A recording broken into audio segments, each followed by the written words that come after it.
Movie की शुरुआत में एक प्लेनेट दिखाया जाता है जिसका नाम क्रिप्टॉन है। ये हमारे प्लेनेट ज़मीन से काफ़ी एडवांस है। वहाँ बच्चे एक खास टेक्निक के थ्रू पैदा होते हैं। औरतें बच्चे पैदा नहीं करती।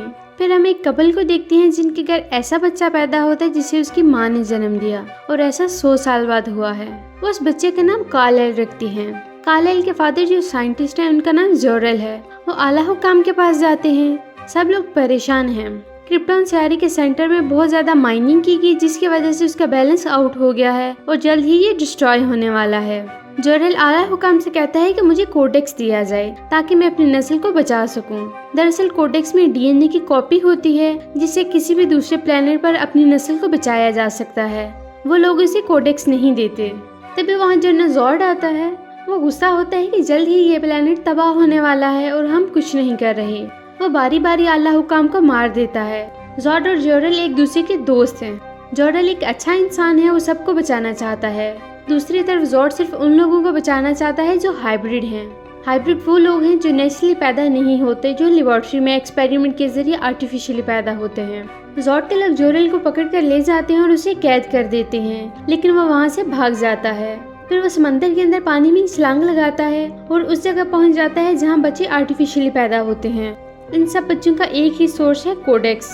जोरेल कोडेक्स को लेकर अपनी वाइफ और बच्चे के पास आता है। वो अपने बच्चे के जीन्स चेंज करता है और इस कोडेक्स की पावर इस बच्चे के जीन्स में ट्रांसफर कर देता है जिससे वो बच्चा पावरफुल हो जाता है। फिर वो एक फ्लाइंग ऑब्जेक्ट पे अपने बच्चे को डालकर जमीन की तरफ भेज देता है क्योंकि प्लेनेट तबाह होने वाला है। दूसरी तरफ जॉर्ड को जब इस बात की खबर होती है तो वो जोरेल के पास आता है। उससे बहुत गुस्सा आता है। वो उससे पूछता है कि तुमने क्यों कोडेक्स चुराया और फिर वो जोरेल को मार देता है। उसकी वाइफ से पूछता है कि बच्चे को कहाँ भेजा है। वो उसे कहती है कि तुम्हें कभी पता नहीं चलेगा कि वो कहाँ गया। फिर वो उसे भी मार देता है। जनरल जॉर्ड और उसके आदमी को प्लेनेट की प्रोटेक्शन टीम पकड़ लेती है। वो उन्हें सजा के तौर पर बर्फ में फ्रीज करके 300 चक्रों के लिए स्पेस में छोड़ देते हैं। फिर हम देखते हैं कि क्रिप्टॉन प्लेनेट तबाह हो चुका है।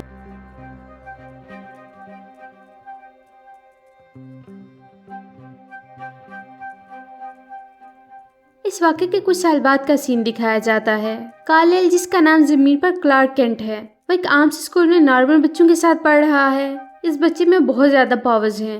ये छोटी से छोटी आहट को महसूस कर सकता है और आर पार की चीजों को भी देख सकता है। वो इन सब से बहुत इरिटेट होता है। वो स्कूल के स्टोर रूम में खुद को बंद कर देता है। उसकी टीचर आती है और उसे कहती है कि डोर ओपन करो, लेकिन वो नहीं करता। फिर उसकी माँ आती है।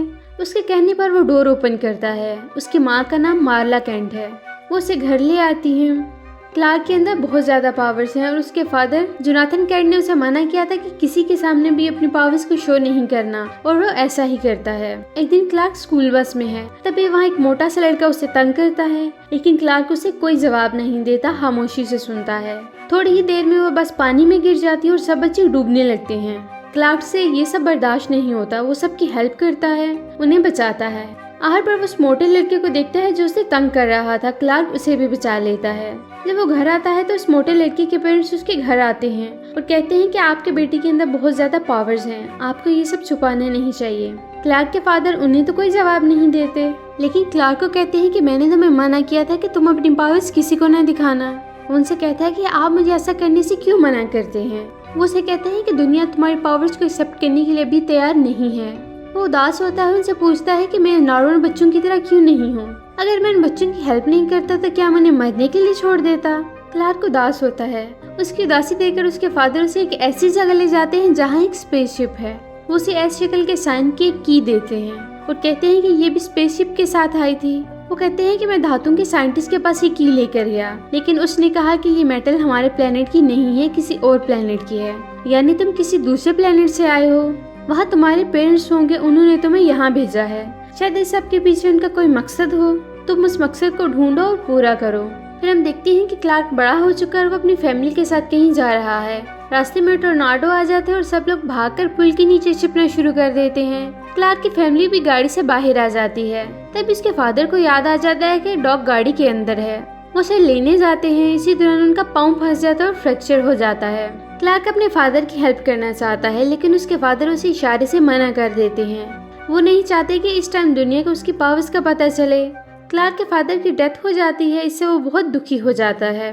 इसके बाद वो अपनी पहचान बदलकर मुख्तलिफ जगहों पर काम करना शुरू कर देता है, कभी रेस्टोरेंट में, कभी शिप में, वो मुख्तलिफ जगहों पर काम करता है ताकि अपने आप को पहचान सके कि वो कौन है, कहाँ से आया है और इसे यहाँ क्यों भेजा गया।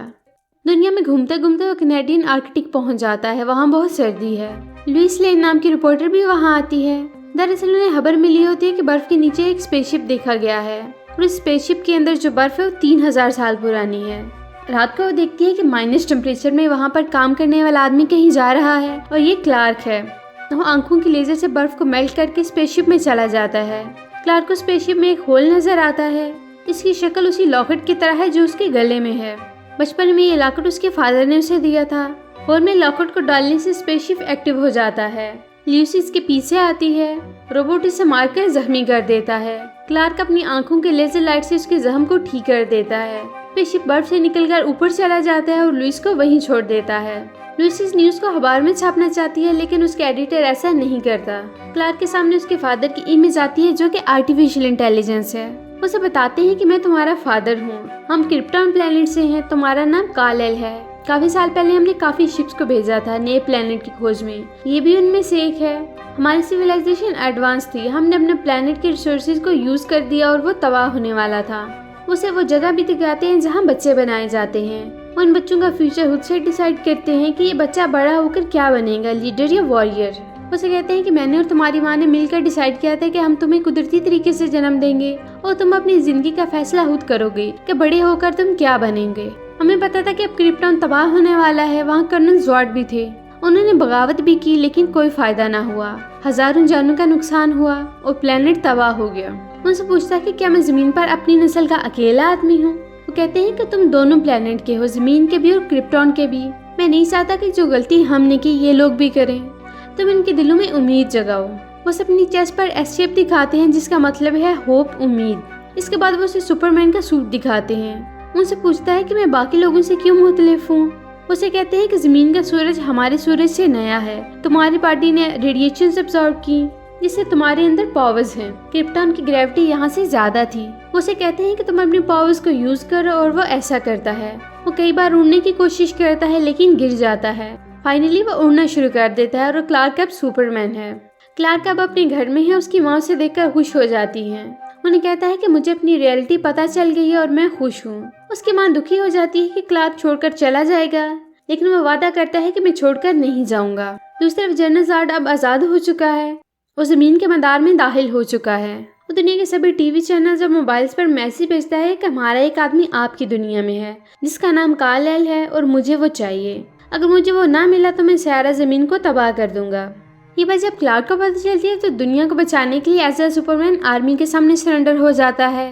जनरल ज़ॉर्ड के 2 सिपाही लुइस लेन और क्लार्क को अपने साथ ले जाते हैं।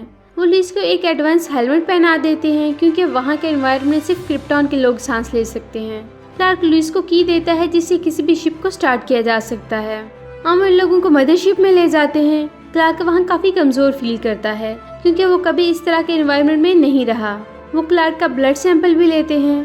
जनरल ज़ॉर्ड उसे कहते हैं कि मैं सारा जमीन को तबाह करूंगा और वहाँ क्रिप्टन प्लेनेट बनाऊंगा। इसके लिए मुझे कोडेक्स की जरूरत है, मुझे वो दो।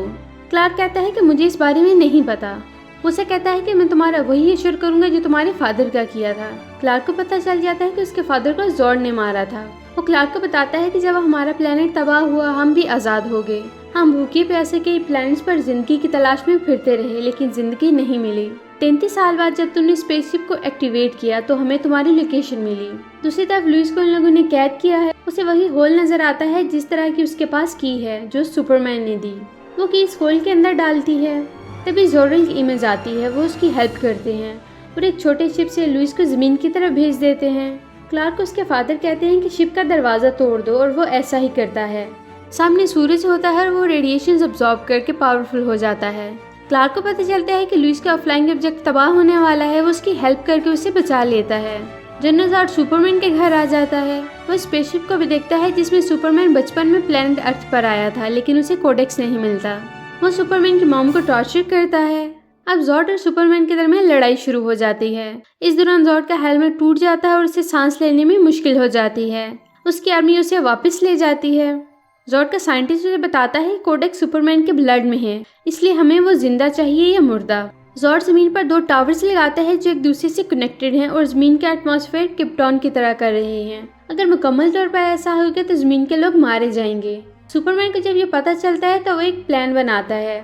जिस स्पेसशिप में वो बचपन में आया था उसे आर्मी को देता है और कहता है कि उसे एक टावर से टकराकर उसे तबाह करना, और दूसरा टावर इंडियन ओशन में है, उसे मैं तबाह करूँगा, और वो ऐसा ही करता है।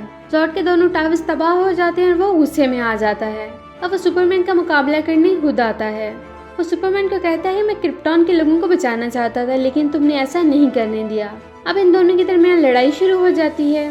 इससे पहले कि जॉर्ज ज़मीन के कुछ लोगों को मारता, सुपरमैन जॉर्ज की गर्दन तोड़कर उसे मार देता है। मिलिट्री अभी सुपरमैन पर नजर रखे हुए है। वो उनकी एक सैटेलाइट को तबाह कर देते हैं। वो जनरल को बताता है कि जितना ये मुल्क तुम्हारा है उतना मेरा भी है, मैं यहीं पला बड़ा, इसलिए सरकार को ये बात समझा दो। आखिर में दिखाया जाता है कि सुपरमैन क्लार्क के नाम से लुइस के न्यूज़पेपर में उसके साथ काम करता है, और यहीं पर ये मूवी खत्म हो जाती है। तो कैसी लगी आपको हमारी आज की वीडियो? अगर आपको हमारी वीडियो अच्छी लगी तो हमारी वीडियो को लाइक करें, शेयर करें और हमारे चैनल को सब्सक्राइब करें ताकि इस तरह की इंटरेस्टिंग वीडियोज़ आपको मिलती रहें।